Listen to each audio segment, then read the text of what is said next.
What peer programs does is it makes the risk a little bit lower, the cost of change just a little bit lower so that they can really pursue the benefit that they can see.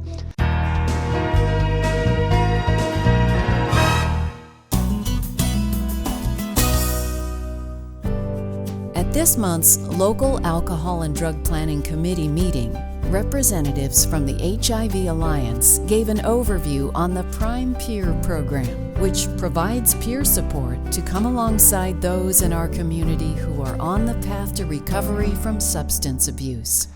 So the Prime Peer program was funded by the state of Oregon and is funded in response to the continuing opioid use challenges in Oregon, but recognizing that opioid use, again, cannot be separated out from other substance use.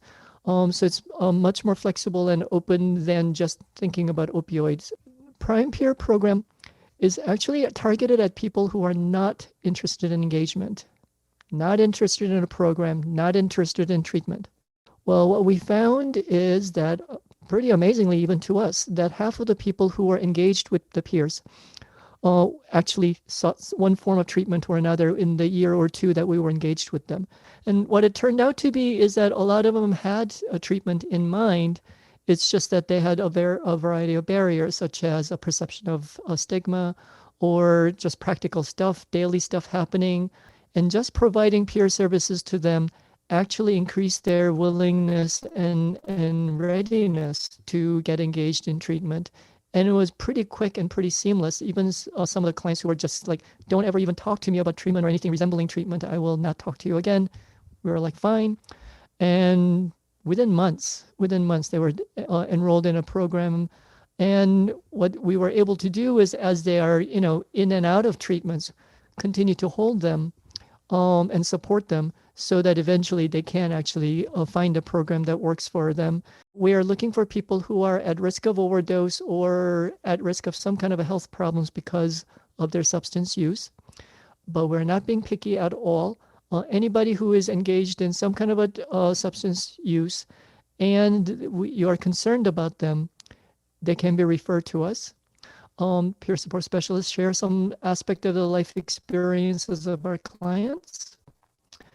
So there's this instant rapport that gets built. And it can range everything from practical help. Apparently, giving rides to people is like the thing that we do. Sometimes even grocery shopping if we have time. So anything that they need from a practical point of view. We do role modeling, obviously, just by being there, moral support. And if they're interested in service, then referrals and linkage. And this could be, not just substance programs, but it could be Hep C treatment. It could be a primary care provider, being afraid to go and see a primary care provider because of, fear of what they'll think. And sometimes they would want to go back to a treatment program, but be afraid like, I graduated from this program. I don't know what they're going to think that I'm using again. Well, no, actually, it'll be fine. I'll just go with you and you'll know that it'll be fine. And so, having that support with them helps them kind of go over that barrier. And I'm going to tell you my little analogy. It is about glaciers. So glaciers look like they're permanent, that they're impervious to anything. But it turns out that if we raise the temperature by 1 or 2 degrees, it just melts away. Just poof, gone. Glaciers everywhere, gone. But that is an analogy that I like to think about in terms of providing support to people who are using substances, that the resistance to treatment that we think of as formidable and impermeable is actually very susceptible to just disappearing very quickly with just a little bit of a nudge, 1 or 2 degrees, just making it just a little bit easier. I just really like that analogy for a number of reasons, good. but I really like the way you said afterwards, making it easier, because historically we'd say making it more difficult until the dissonance is there and the impetus is there that they'll finally engage in some sort of life change. And no, I think the way you're phrasing it is much more apt to how we all change, right? What peer programs does is it makes the risk a little bit lower, the cost of change just a little bit lower so that they can really pursue the benefit that they can see.